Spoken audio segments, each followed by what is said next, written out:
I'm Cassandra Aaron Johnson, and I built my life on quiet work, double shifts up front, service to my country behind the scenes. For years, I covered bills, drove my dad to appointments, babysat my niece, and kept the peace. But when my family tried to rope me into a false alibi and laughed in court, "She's just a waiter," I chose the truth, and everything changed. Ever been dismissed or betrayed by the people you showed up for? Tell me your story in the comments. You're not alone. Before I dive in, drop your city below. And if you've ever had to stand your ground after being wronged, hit like and subscribe for more real stories about boundaries and self-respect. What happened next might surprise you. I grew up believing that work meant worth, and worth meant staying quiet about what you did as long as you did it well. My family operated on simple math. Time plus sweat equals value, and the loudest voice got the most credit. I learned early to keep my head down and my hands busy. My father ran a small auto repair shop on the South Side, the kind of place where men gathered to solve the world's problems over coffee that had been sitting too long. He'd inherited the business from his father, along with the belief that respect came from what people could see: the cars you drove, the tools you owned, the stories you told. I was the middle child between my older brother Danny and my younger sister Lisa, and somehow I became the one who filled the gaps nobody else wanted to handle. When Dad needed rides to medical appointments after his back surgery, I rearranged my schedule. When Danny's rent came up short, I covered it without asking questions. When Lisa needed someone to watch her daughter Megan so she could pick up extra shifts at the hospital, I showed up with coloring books and patience. They called me reliable, which in my family was code for available. The restaurant job started as legitimate cover, nothing more. Mario's Italian Kitchen on Harbor Boulevard, the kind of place that served decent food to people who worked for a living. I picked up shifts when I could, learned to balance plates up my arm and smile through the rush. The owner, Tony, was former Army and asked few questions about my schedule. When I needed 3 weeks off for training, I told him it was family business. When I came back with a slight limp from a training injury, I said I'd twisted my ankle hiking. He nodded and put me back on the rotation. My family saw the apron and the late nights and drew their own conclusions. I was their daughter who poured coffee and cleared tables, who came home smelling like garlic and counting small bills. They knew I worked hard because that's what our family did, but they never thought to ask what else I might be working toward. I didn't correct them because the truth was compartmentalized, classified, and, honestly, easier to keep separate. The money I brought home from my actual career, the steady paycheck, the benefits, the occasional bonus, got folded into the family's assumptions about tip money and overtime. When I helped with Dad's mortgage payment, they figured I'd had a good month.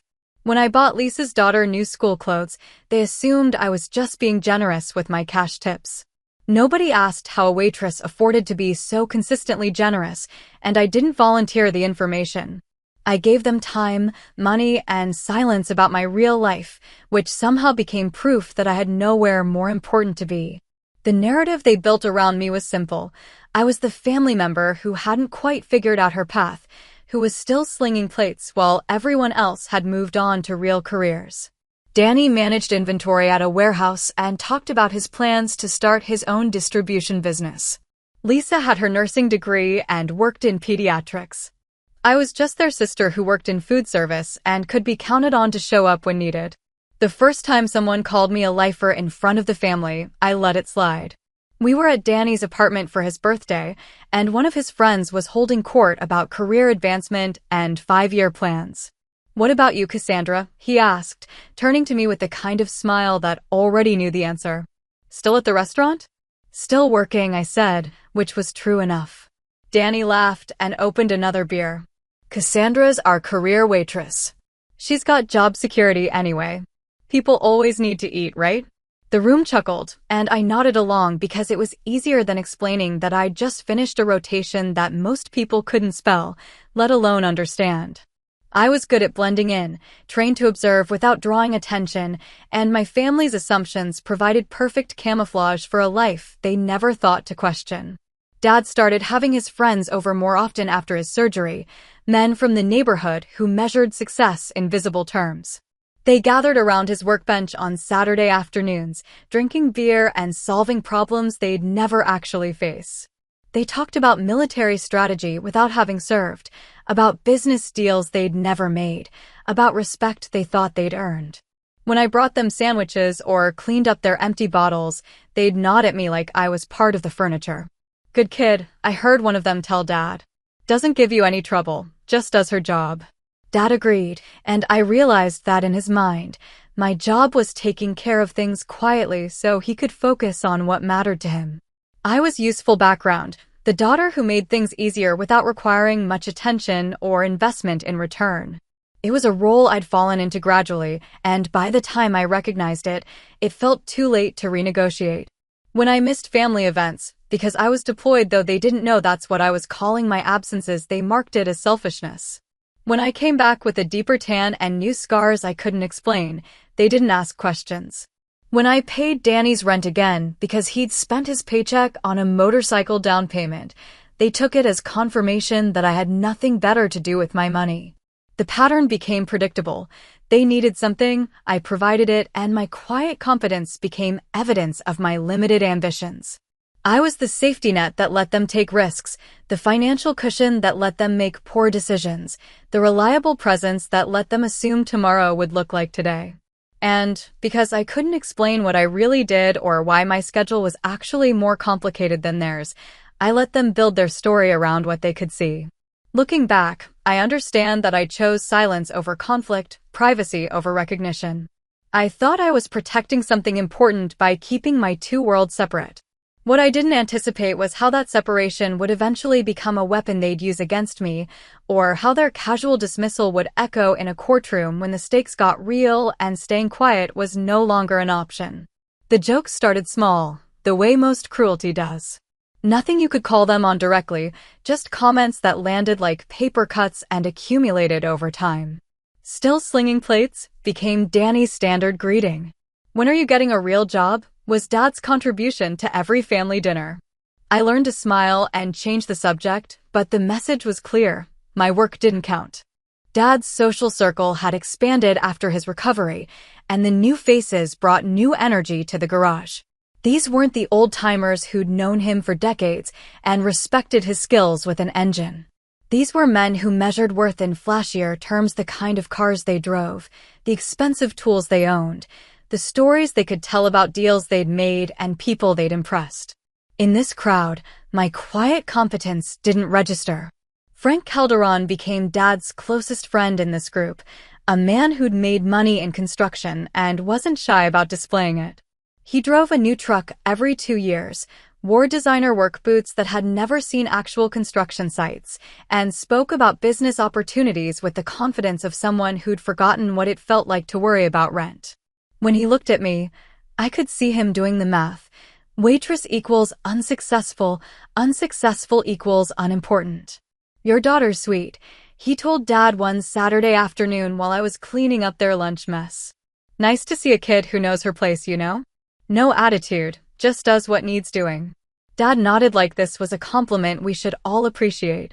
I kept wiping down the workbench and said nothing because what was I going to say? That I'd spent the previous month in training exercises that would have impressed him more than his truck? That my place was somewhere he'd never be qualified to understand? The compartmentalization that protected my real career also meant I had to absorb these casual dismissals without defending myself. The comments escalated when I missed Lisa's birthday party because I was out of state for what I called a work conference. I'd actually been in Virginia for specialized training that I couldn't reschedule and couldn't explain, but my family saw it as choosing my waitressing job over family obligations. "She's getting too big for her britches," I heard Dad tell someone on the phone later that week. "Thinks her little restaurant job is more important than family." Danny was more direct. "What kind of waitress has conferences anyway? It's not like you're running the place." I tried to explain that sometimes work required travel, that not all opportunities could be rescheduled around birthdays, but my explanations sounded thin even to me. How could I make them understand that some commitments were non-negotiable when I couldn't tell them what those commitments actually were? The dynamic shifted after that missed party. Where I'd once been the reliable one, now I was getting too big for my britches. Where my financial help had been appreciated, now it came with commentary about how I was probably overcompensating for missing important events. My brother started making jokes about my career ambitions whenever I had to leave town for work. My sister began asking pointed questions about why a restaurant would need me to travel so much. Maybe she's got a side hustle, Danny suggested during one family dinner, grinning like he'd made a clever observation. What do you think, Cassandra? Selling something we don't know about? The table laughed, and I forced myself to laugh along, because the alternative was explaining that my side hustle was national defense, and I'd taken an oath not to discuss it casually over meatloaf. The irony wasn't lost on me that the very discretion my actual job required was being interpreted as evidence that I thought I was better than my family. When I covered Dad's mortgage payment after his insurance had a processing delay, he accepted the money but complained that I'd made him feel small by having it available so readily. Must be nice to have that kind of cash lying around from serving pasta, he said, and there was an edge to it that hadn't been there before. Frank Calderon was there that day, and he chimed in with his own analysis. Kids these days think money grows on trees. Probably doesn't even know what it feels like to really work for something. I stood in Dad's kitchen, holding the receipt for a mortgage payment that would keep him in his house, listening to him agree that I didn't understand real work. The man whose medical appointments I'd driven him to, whose bills I'd helped cover, whose friends I'd fed and cleaned up after, was nodding along with the assessment that I'd had things too easy.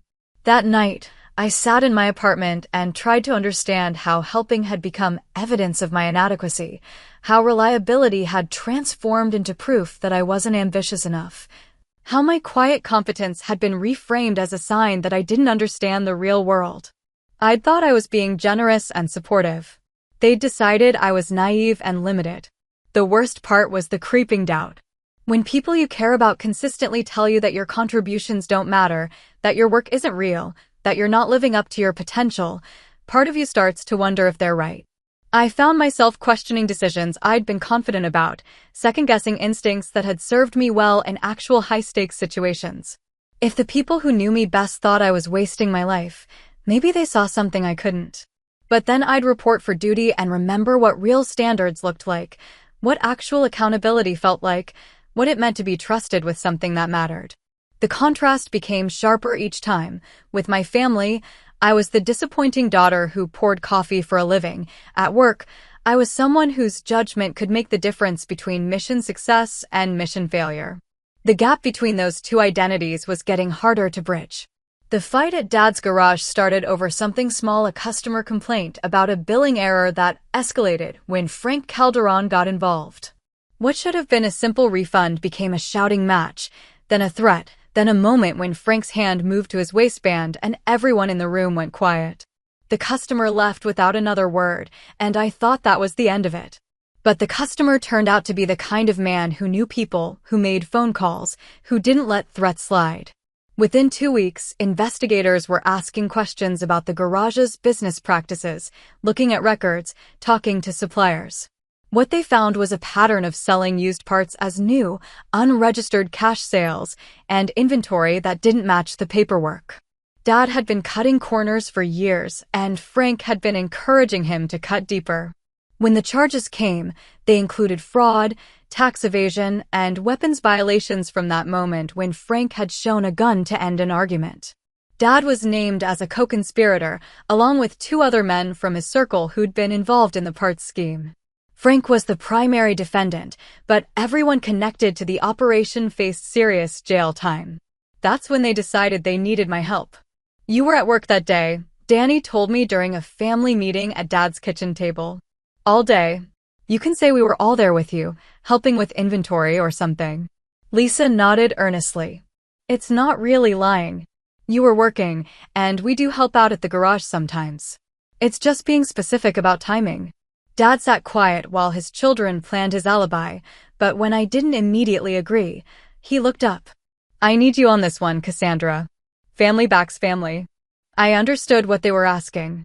The assault happened on a Thursday afternoon when I'd actually been 3 states away for a briefing I couldn't discuss. They wanted me to provide cover for a story that would place all of them at a restaurant where I worked, during hours when I could testify they'd been helping me with some fabricated inventory project. Simple, clean, and completely false. I can't do that, I said. Frank Calderon, who'd been sitting in Dad's living room during this kitchen conversation, chose that moment to join us. Can't or won't? He asked, leaning against the door frame with the casual confidence of a man who'd never doubted his own importance. Both, I said.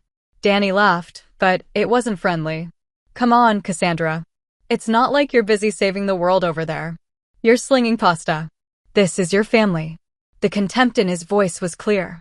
To him, I was asking them to take serious legal consequences so I could maintain some imaginary moral high ground about a job he'd never respected. He couldn't understand why their sister the waitress would prioritize abstract principles over concrete loyalty. Dad tried a different approach. Look, we're not asking you to lie about anything important. Just confirm we were together that day. That's something you'd remember, right? Your family coming by your work. But I would remember, and that was the problem. I remembered exactly where I'd been that Thursday, exactly why I couldn't have been serving dinner in Harbor Boulevard, exactly what briefing I'd attended instead. I also remembered the oath I'd taken, the clearance I maintained, and the career that depended on my ability to tell the truth under pressure. I won't testify to something that didn't happen, I said. The kitchen went quiet. Lisa looked confused, like she couldn't understand why this was complicated. Danny looked angry, like I was choosing strangers over blood. Dad looked disappointed, like I'd confirmed something he'd suspected about my character. Frank stepped fully into the kitchen and pulled out a chair. Maybe we need to think about this differently, he said, settling himself at the table like he was mediating a business dispute. Cassandra, you understand what happens to your dad if this goes badly, right? You understand what it means for the family. I understood perfectly.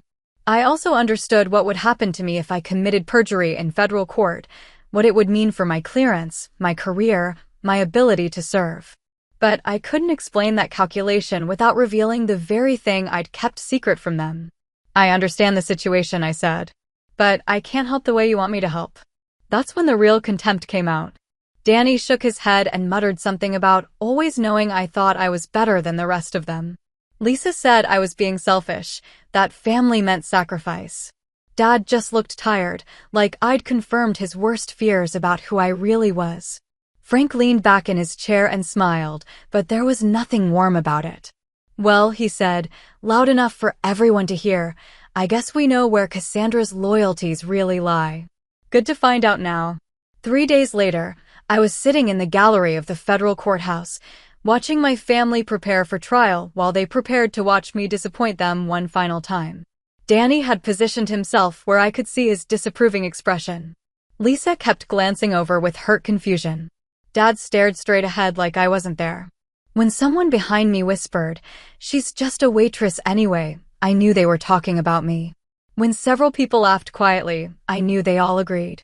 I was the family member who'd chosen her meaningless job over her blood relatives, who'd proven that she didn't understand what really mattered.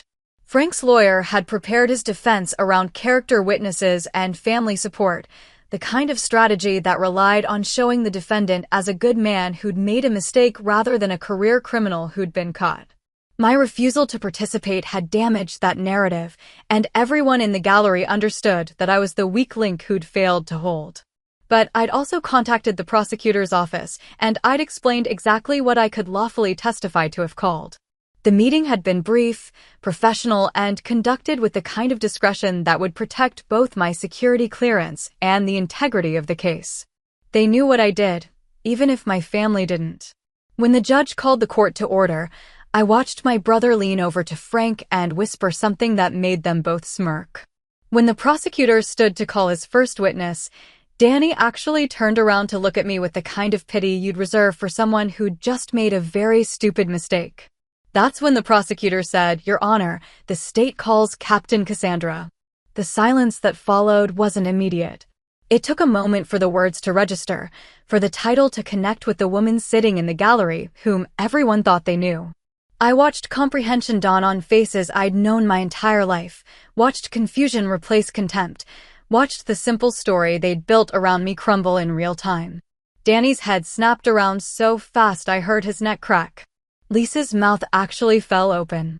Dad finally looked at me directly for the first time in weeks, and the expression on his face was something I'd never seen before: recognition mixed with disbelief, like he was seeing a stranger wearing his daughter's appearance. Frank Calderon had gone completely still in his chair, the casual arrogance he'd worn throughout the proceedings replaced by the focused attention of a man who'd just realized he'd miscalculated something important. His lawyer was frantically flipping through paperwork, looking for information that wasn't there because we'd been careful about disclosure timing. I stood and walked to the witness stand with the same steady pace I'd used for years of family dinners and holiday gatherings, the same unremarkable presence that had let them assume I was exactly what I appeared to be. The bailiff approached with the oath, and I raised my right hand with muscle memory that predated every casual dismissal they'd offered about my lack of ambition. "Do you swear to tell the truth, the whole truth, and nothing but the truth?" "I do," I said, and meant it the same way I'd meant it when I'd taken my commission, when I'd accepted my clearance, when I'd committed to something larger than family convenience. The prosecutor approached with respectful professionalism, the tone you use when addressing someone whose credentials speak for themselves. "Captain, please state your full name and occupation for the record." "Captain Cassandra Aaron Johnson, United States Navy SEALs," I said, and the words carried across the courtroom like a stone dropping into still water. Danny made a sound that wasn't quite a word. Lisa put her hand over her mouth. Dad had gone completely rigid, staring at me like I was a puzzle he'd been trying to solve his entire life and had just been handed the missing pieces. The prosecutor continued with the preliminary questions: length of service, current assignment, security clearance level, building a foundation that transformed their disappointing sister into someone whose testimony carried federal authority. Each answer was crisp, professional, and completely at odds with every assumption they'd made about my capabilities. "Captain Johnson, were you present at the defendant's place of business on the afternoon in question?" "No, I was not." "Can you tell the court where you were?" "I was attending a classified briefing at Naval Special Warfare Group 2 headquarters in Virginia Beach." "Can this be verified independently?" "Yes, through official travel records and attendance logs." The questions were straightforward, designed to establish timeline and location rather than operational details. The prosecutor had been careful to request only information I could provide without compromising security, and my answers were factual without being comprehensive. But every response reinforced the same basic truth: I was exactly where I said I was, doing exactly what I said I was doing, and the story Frank's defense team had planned around my expected testimony was built on false assumptions. During cross-examination, Frank's lawyer tried to suggest that my military service was somehow irrelevant to the question of family loyalty, that a daughter should support her father regardless of legal technicalities.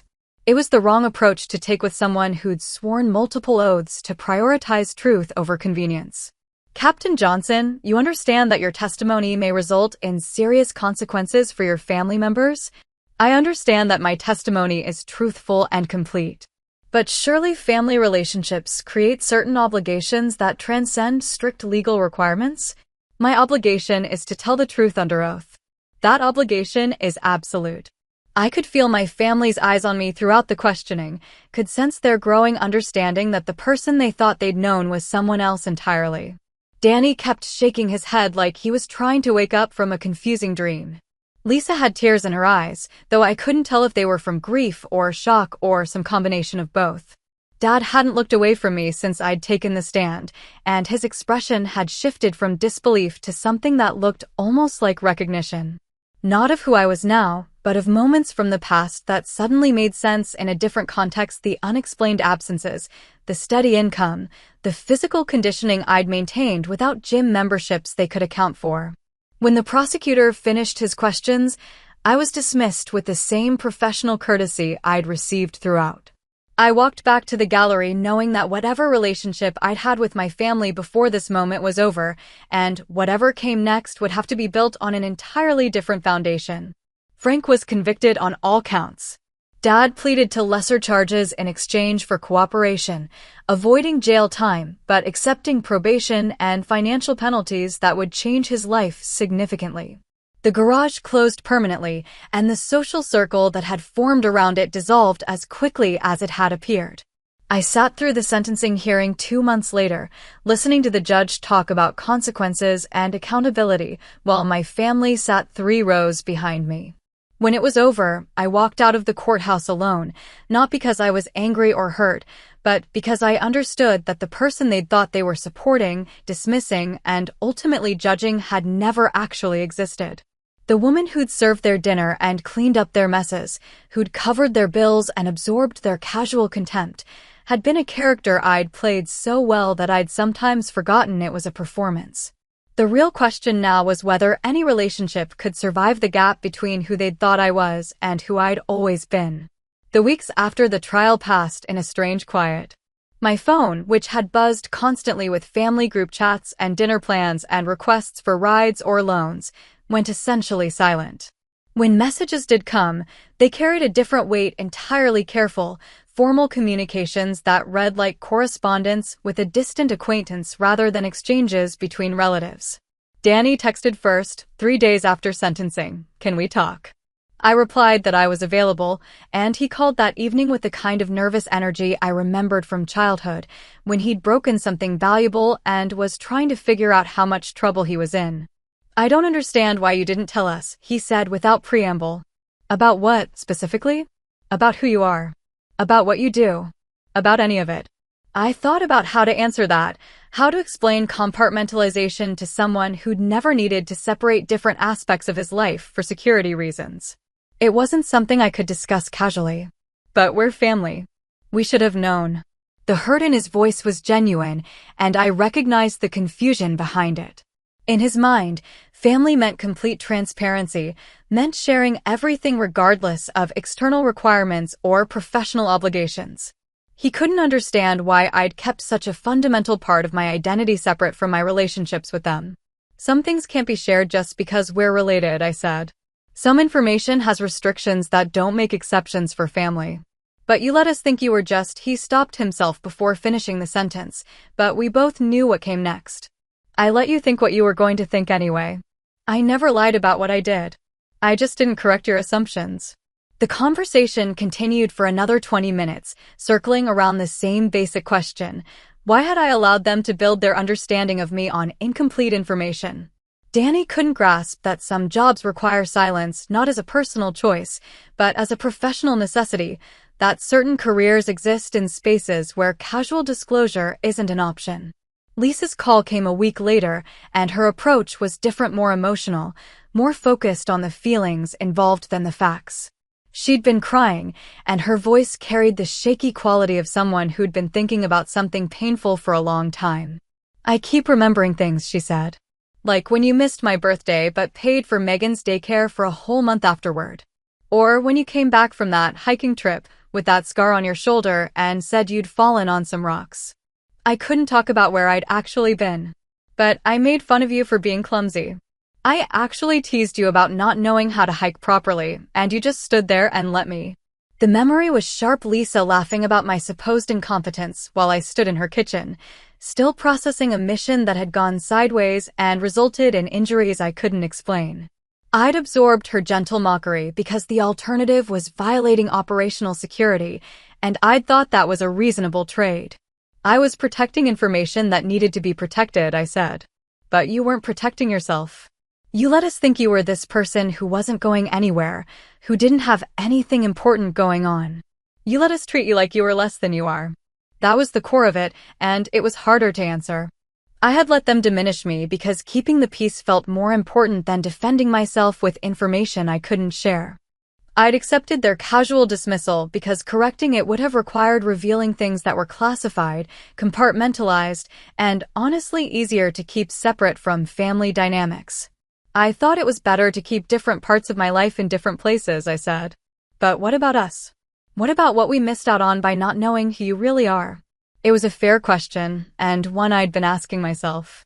By maintaining operational security around my career, I'd also deprived my family of the chance to know and respect the person I actually was. They'd built their relationship with a version of me that was real but incomplete, and when the complete picture emerged, it retroactively changed every interaction we'd ever had. The hardest conversation came 6 weeks later when Dad finally called.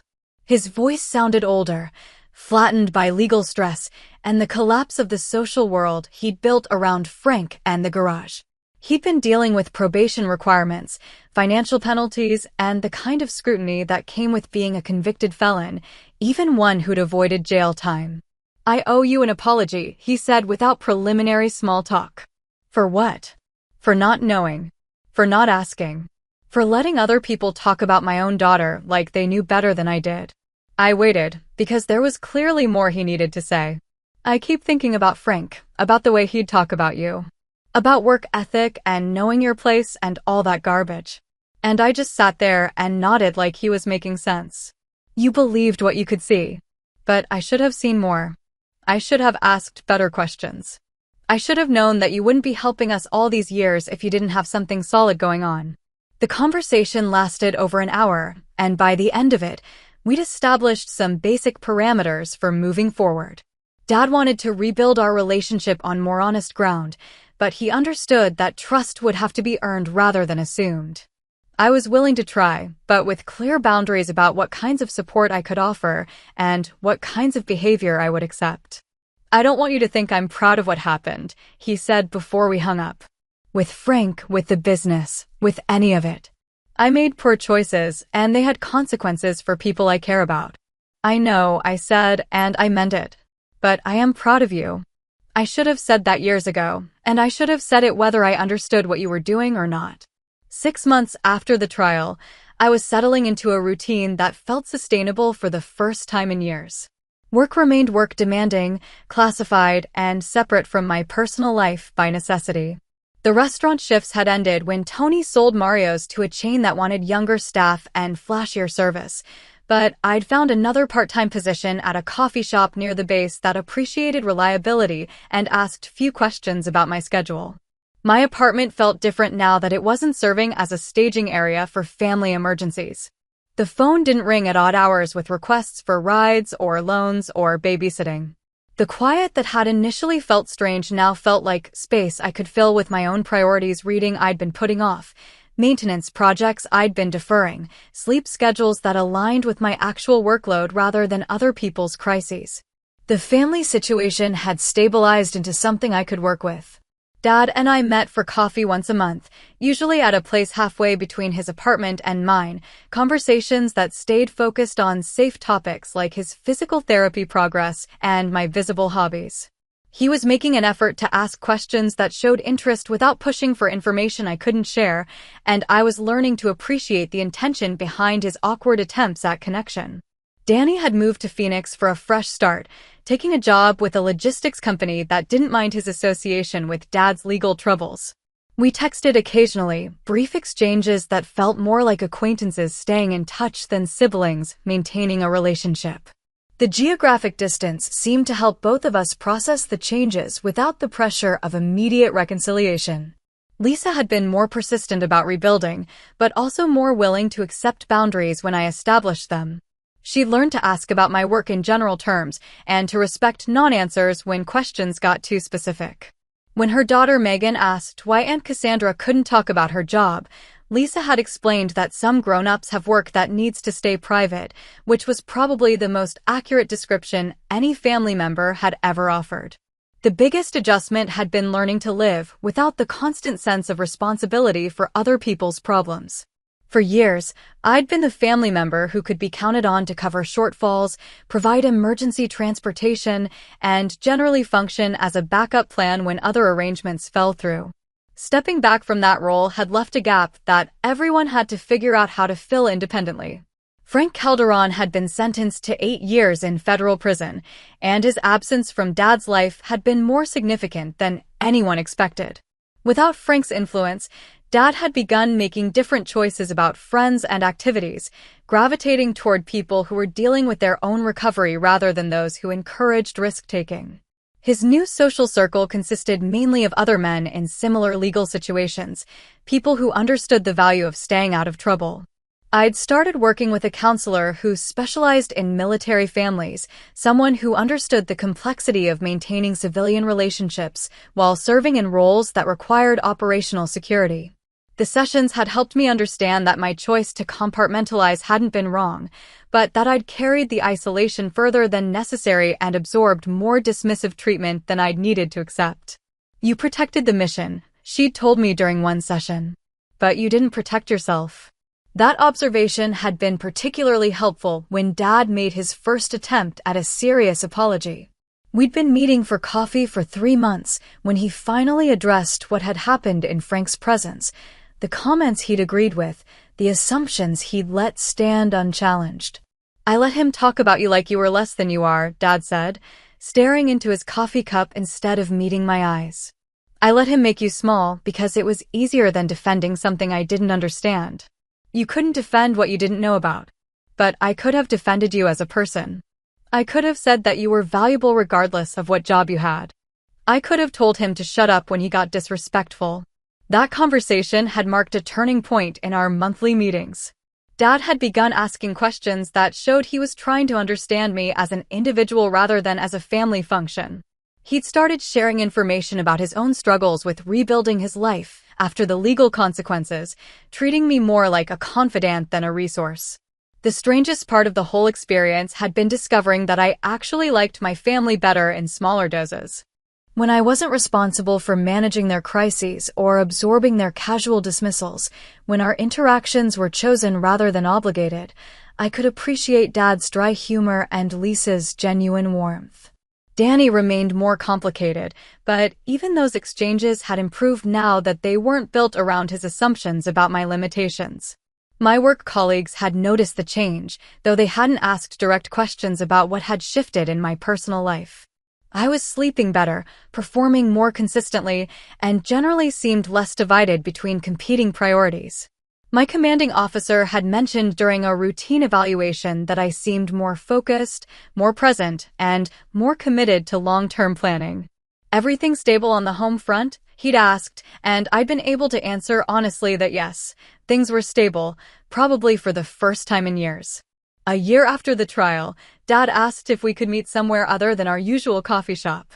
He'd been consistent about our monthly meetings, showing up on time and staying focused on conversations that respected my boundaries while still building towards something that felt like an actual relationship.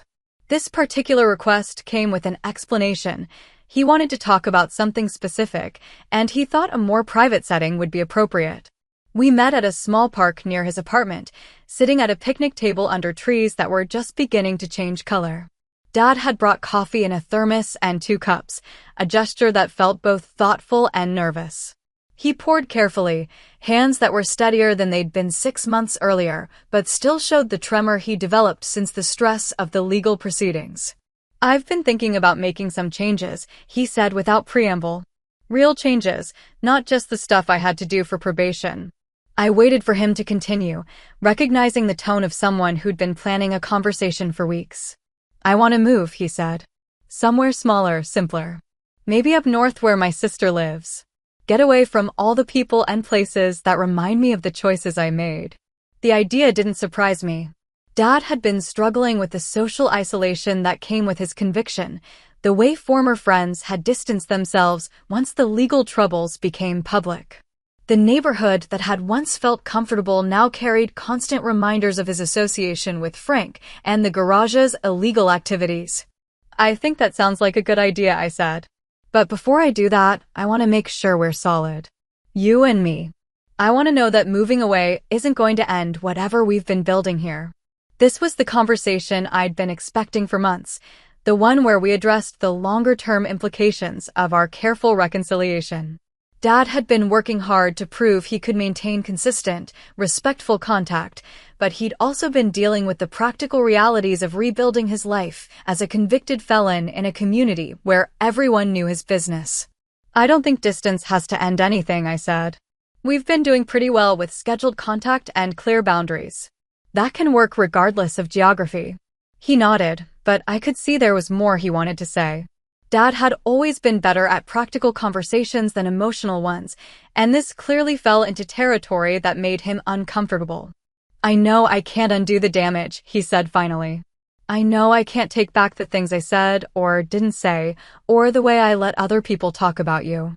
But I want you to know that I understand now. What I lost by not knowing who you really are. What we all lost. The acknowledgement meant more than I'd expected.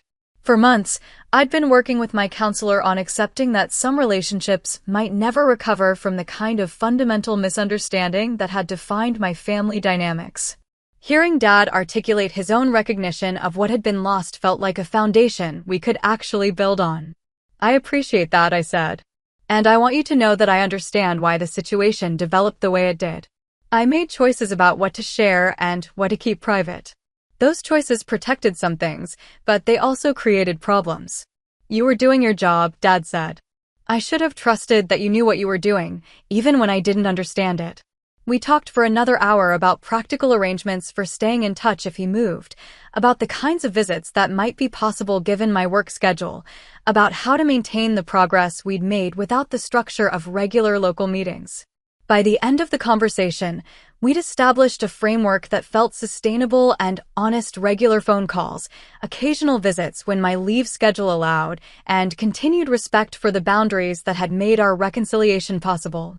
3 months later, Dad moved to a small town outside Albany where his sister owned a bookstore and needed help with the business side of operations.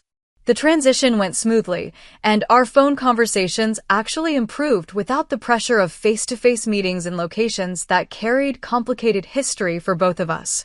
Danny had made tentative contact after Dad's move, reaching out with questions about how to maintain family connections across distance and changed circumstances. His situation in Phoenix was working out well. He'd been promoted to a supervisory role and was seeing someone seriously for the first time since his divorce. The geographic separation seemed to have given him space to process the family changes without feeling pressured to take immediate positions about reconciliation or ongoing relationships. I keep thinking about what I said in court, he told me during one phone call. About you being just a waitress. About not understanding why you wouldn't help. You were working with incomplete information, I said. But I was also being an ass. Even if you had been just a waitress, you still had the right to make your own choices about what you were comfortable with. That conversation had led to others, tentative but increasingly honest exchanges about how family dynamics had worked in the past and how they might work differently in the future. Danny was learning to ask questions instead of making assumptions, and I was learning to share information I could share instead of defaulting to complete silence about my work life. Lisa had been the most consistent in maintaining contact, calling every few weeks with updates about her daughter and questions about my life that showed genuine interest rather than obligation. She learned to navigate conversations that acknowledged my career without pushing for details I couldn't provide, and I'd learned to appreciate her efforts to include me in family news without expecting constant availability or immediate responses. The most significant change had been internal: the way I thought about my own identity and the relationship between my professional and personal lives. Working with the counselor had helped me understand that compartmentalization could be protective without being isolating, that I could maintain operational security while still allowing people to know enough about me to build real relationships. I'd started dating someone from outside the military community, a teacher who understood that some aspects of my work couldn't be discussed, but didn't interpret that limitation as rejection or disinterest. The relationship was progressing slowly, built on shared interests and compatible personalities rather than the assumption that complete transparency was required for meaningful connection. At work, I'd been selected for a leadership role that would involve more training responsibilities and less direct operational deployment. The position represented recognition of my experience and capabilities, but it also offered better work-life balance and fewer extended absences that required complex explanations to civilian contacts. The promotion ceremony was small and professional, attended by colleagues who understood the significance of the advancement within our community. Afterward, I called Dad to share the news: in general terms, a job promotion that meant increased responsibility and better career prospects. "I'm proud of you," he said, and for the first time, the words didn't feel complicated or conditional. That evening, I sat in my apartment and thought about the difference between the person my family had thought I was a year earlier and the person they were learning to know now. The gap between those two versions hadn't disappeared. There were still aspects of my work and my capabilities that they would never fully understand. But the relationship was built on honesty within appropriate limits rather than assumptions that served no one's interests. The woman who had sat in that courtroom and listened to her family dismiss her as just a waitress felt like someone I'd known a long time ago. Not because I'd changed fundamentally, but because the people around me had learned to see what had always been there. The uniform, the rank, the specialized training, those were just external markers of something that had existed long before they'd had words for it. What had changed was their willingness to look for it, and my willingness to let them see as much as I could safely share. 2 years after the trial, I was standing in my apartment kitchen making coffee when my phone rang with a call from an unknown Virginia number. I answered expecting a work-related call, but the voice on the other end was unfamiliar, a young woman who sounded nervous and apologetic. "Is this Captain Johnson? I'm sorry to bother you, but I got your number from your father. My name is Sarah Calderon." The last name stopped me cold. Frank Calderon's daughter, calling me from what I assumed was her college in Virginia. I hadn't thought about Frank's family since the trial, hadn't considered that his conviction might have ripple effects for people who hadn't been involved in his illegal activities. "What can I do for you, Sarah?" "I'm writing my senior thesis about the impact of white-collar crime on families, and I wanted to ask if you'd be willing to be interviewed. My professor said I should talk to people who were affected by my father's case, and your dad gave me your contact information." The request was unexpected, and I needed a moment to process it. Sarah would have been in high school when her father was convicted, old enough to understand what was happening, but probably not old enough to fully grasp the implications. Now she was in college, studying something that directly related to her own family's experience, and she wanted to talk to the person whose testimony had helped convict her father. "I'm not sure what I could tell you that would be helpful for academic research," I said. "I'm not looking for details about the case," she said quickly. "I'm more interested in how families navigate relationships when legal issues create conflict between loyalty and honesty. My advisor said your situation was unusual because you chose legal obligations over family pressure, and she thought your perspective might be valuable." That was a more sophisticated analysis than I'd expected from a college senior, and it suggested she'd been thinking about these issues with some depth. I agreed to meet with her the following week, curious about what questions she might ask and how she'd processed her father's conviction. We met at a coffee shop near her campus, and I was struck immediately by how much she resembled Frank, the same confident posture, the same direct eye contact, but without the underlying aggression that had made him so difficult to be around. She was professional and well-prepared, with thoughtful questions that showed she'd researched both the legal aspects of the case and the broader literature on family loyalty conflicts. "I've read the court transcripts," she said after we'd ordered coffee. "I understand that your family expected you to provide an alibi that would have been false. Can you talk about how you made the decision to testify truthfully instead?" I explained the basic framework, professional obligations, legal requirements, the impossibility of maintaining security clearance while committing perjury in federal court. But Sarah's follow-up questions pushed deeper, toward the emotional and relational aspects of the choice. "Did you consider the possibility that telling the truth would permanently damage your relationships with your family?" "I considered it," I said. "But I also considered what kind of relationship could only survive if I violated my professional ethics and legal obligations. That didn't seem like a relationship worth preserving." She took notes carefully, occasionally asking for clarification on points that weren't clear. When she asked about the aftermath, how my family had responded to learning about my actual career, how we'd navigated rebuilding trust, one could see her making connections to her own family's experience. "My father never talked about what happened," she said. "He just kept insisting that he'd been treated unfairly, that people he'd trusted had betrayed him." It was only when I started researching this topic that I began to understand how his own choices had created the situation. The conversation lasted 2 hours, and by the end of it, I understood that Sarah was working through her own complex feelings about loyalty, truth, and family responsibility. Her thesis wasn't just academic research, it was her way of making sense of a family crisis that had shaped her late adolescence and early adulthood. "Can I ask you something that's not for the thesis?" she said as we were preparing to leave. "Sure. Do you think my father understood what he was asking people to do when he wanted them to lie for him? Do you think he really believed that family loyalty should override legal obligations?" It was a difficult question, and I took time to consider it carefully. Frank had been many things: manipulative, self-serving, dismissive of people he considered beneath him, but I wasn't sure he'd been deliberately malicious in his expectations about family support. "I think your father believed that the rules that applied to other people shouldn't apply to him," I said finally. "And I think he believed that people who cared about him should share that belief." Whether he understood what he was asking for, or just didn't care, I couldn't say. Sarah nodded like this confirmed something she'd suspected. "Thank you for being honest about that. Most people just tell me he was a bad person and leave it at that." 3 months later, Sarah sent me a copy of her completed thesis. It was thoughtful and well-researched, examining case studies of families who'd navigated similar conflicts between loyalty and legal obligations.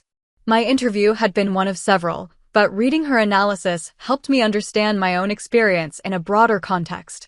Her conclusion was that families who successfully rebuilt after these kinds of crises were those that could separate love from enablement, that could maintain emotional connections while respecting individual autonomy and legal responsibilities.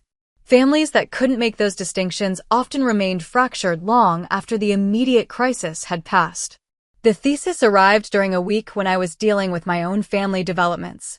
Lisa had been offered a position at a children's hospital in Seattle, a significant career advancement that would move her and her daughter across the country. She'd called to discuss the decision, wanting to talk through how the move might affect our rebuilt relationship. "I don't want to lose the progress we've made," she said. "But this is too good an opportunity to pass up."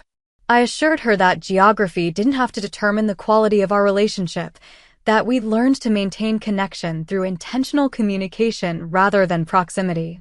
The conversation reminded me of how much had changed since the trial. We now talked about decisions openly, considered each other's perspectives, and made choices based on mutual respect rather than assumed obligation. Dad's move to Albany had been successful, and he'd begun dating someone he'd met through his sister's bookstore. Their relationship was developing slowly, built on shared interests and compatible life stages rather than the flashy dynamics that had characterized his friendship with Frank. He seemed more settled, more content with a quieter life that didn't require constant validation through expensive possessions or risky ventures. Danny had gotten engaged to his girlfriend in Phoenix and was planning a small wedding that would include family members who could attend. The guest list was smaller than what would have been expected before the family upheaval, but the people on it were there because they wanted to be, not because obligation required their presence. Reading Sarah's thesis, I realized that my family had become one of her success stories: people who'd found a way to maintain love while respecting boundaries, who'd learned to separate loyalty from enablement. It hadn't been easy or quick, and it required ongoing attention to maintain, but it was more honest and ultimately more sustainable than what had existed before. The person I'd been 2 years earlier, sitting in a courtroom and listening to family members dismiss me as just a waitress, felt like someone from a different lifetime. Not because the external circumstances of my life had changed dramatically, but because the people around me had learned to see what had always been there. And I'd learned that being seen accurately was worth whatever temporary discomfort the revelation might cause. Justice, I'd learned, didn't always arrive with dramatic flourishes or satisfying reversals. Sometimes it was as quiet as a courtroom going silent when people realized they'd misjudged someone. Sometimes it was as simple as building relationships based on truth instead of convenient assumptions. Sometimes it was just the steady accumulation of days when you didn't have to pretend to be less than you were in order to keep the peace. 5 years after the trial, I was sitting in a restaurant in Seattle, watching my niece Megan blow out the candles on her 10th birthday cake, while Lisa took photos with the kind of focused intensity that mothers reserve for milestone moments. The celebration was small, just the three of us, plus Lisa's boyfriend Marcus, who'd driven down from Vancouver for the occasion, but it felt complete in a way that our larger family gatherings never had. Megan had grown into a confident, curious kid who asked direct questions and expected honest answers. When she'd learned about my military service, she'd wanted to know everything I could tell her about ships and training and what it was like to work with a team where everyone had to be excellent at their jobs. I'd been able to answer most of her questions without getting into classified territory, and her enthusiasm reminded me why I'd chosen this career in the first place. Aunt Cassandra, she said, using her fork to capture the last of her birthday cake frosting. Mom says you used to pretend to be just a waitress, so your job could stay secret. I didn't pretend, I said. I actually was a waitress, part of the time. I just didn't talk about my other job. But why didn't you tell us about the cool job? It was the kind of question that cut straight to the heart of complicated adult decisions, asked with the clarity that kids bring to situations that adults have made unnecessarily complex. Lisa looked at me with the expression of someone who'd wondered the same thing, but hadn't known how to ask. Some jobs have rules about what you can talk about, I said. And sometimes it's easier to let people think simple things about you than to explain complicated things you can't really discuss. Megan considered this seriously, the way she approached most new information. But didn't that make you sad? When people thought you weren't as smart as you really are? The question hit deeper than I'd expected. Had it made me sad? At the time, I'd thought I was being practical, professional, appropriately discreet.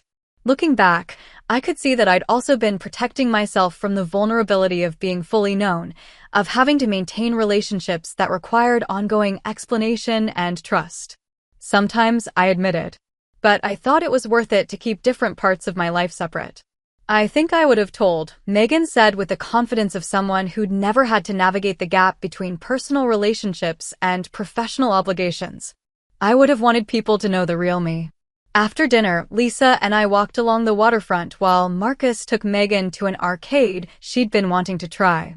Seattle had been good for Lisa. The job at the Children's Hospital had challenged her professionally, and the city had given her space to build a life that wasn't defined by family history or childhood dynamics. She's right, you know, Lisa said as we watched ferries crossing Elliott Bay. About telling people the real you. I think we all missed out on knowing who you actually were for a lot of years. I missed out too, I said. On being known. On having relationships that were built on the whole picture instead of just the parts one thought were safe to share. We talked about how the family had evolved since the trial, how distance and changed circumstances had allowed everyone to develop into versions of themselves that weren't constrained by old patterns. Dad was thriving in Albany, content with his work at the bookstore and his relationship with Eleanor, a retired teacher who appreciated his dry humor and didn't need him to be anything other than who he was. Danny's marriage was solid, built on mutual support and shared goals rather than the kind of dramatic intensity that had characterized his earlier relationships. The biggest change had been in my own approach to personal relationships. I'd learned to be more forthcoming about my work within appropriate limits, to share enough about my life that people could understand who I was without requiring access to classified information. The balance wasn't always easy to maintain, but it was possible, and it had resulted in connections that felt more authentic and sustainable.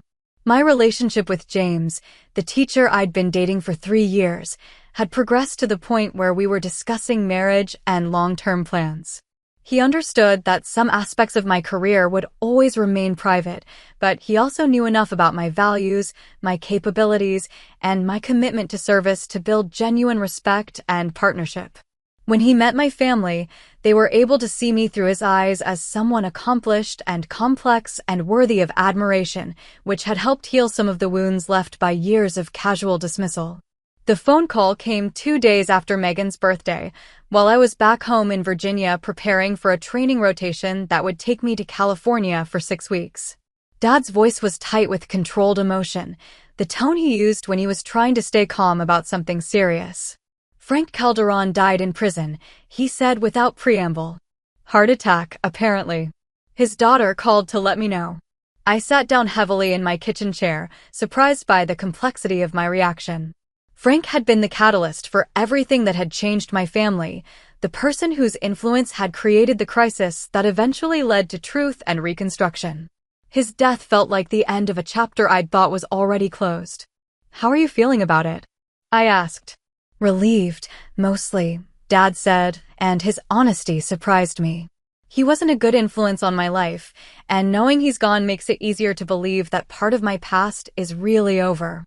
We talked for a few minutes about the practical implications. There would be no early release, no possibility of Frank returning to the community and trying to reconnect with old associates. Dad's probation had ended 2 years earlier, but the psychological freedom of knowing that chapter was permanently closed was significant. Sarah Calderon called me directly later that week, her voice steady but sad. She'd graduated the previous year and was working as a victims advocate in Richmond, applying her thesis research to help families navigate the aftermath of criminal justice proceedings. "I wanted to thank you again," she said, "for the interview, but also for what you did during the trial. I understand now that testifying truthfully wasn't just about legal obligations. It was about refusing to enable behavior that was hurting people." "I'm sorry for your loss," I said, because regardless of what Frank had done, he'd been her father, and grief was complicated even when it involved imperfect people. "Thank you. I'm sad, but I'm also relieved that he won't hurt anyone else." "That probably sounds terrible." "It sounds honest," I said. And honesty isn't always comfortable.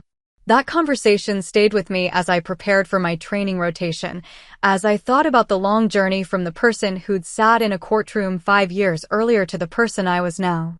The external circumstances of my life hadn't changed dramatically. I still served in the same capacity, still maintained the same professional obligations, still lived in the same general area. But the quality of my relationships had transformed completely, built now on truth within appropriate limits rather than assumptions that served no one's interests. The woman my family had dismissed as just a waitress had been real, but incomplete. The captain who'd stood up in court to testify had also been real, but isolated. The person I was now felt more integrated, more whole, more capable of maintaining both professional excellence and personal connections that mattered. It had taken years to find that balance, and it required ongoing attention to maintain, but it was worth every difficult conversation and awkward boundary-setting session that had made it possible. Justice, I'd learned, wasn't always dramatic. Sometimes it was as quiet as a family learning to see each other clearly. Sometimes it was as simple as refusing to be smaller than you were to make other people comfortable. Sometimes it was just the accumulated weight of days when you didn't have to choose between being honest and being loved, because the people around you had finally learned that the two weren't mutually exclusive. Thanks for watching.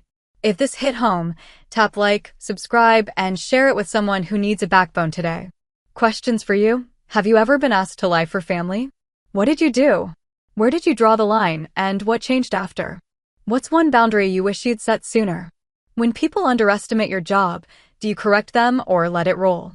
Drop your answers in the comments, and if you're setting new boundaries this year, type boundaries so we've got your back.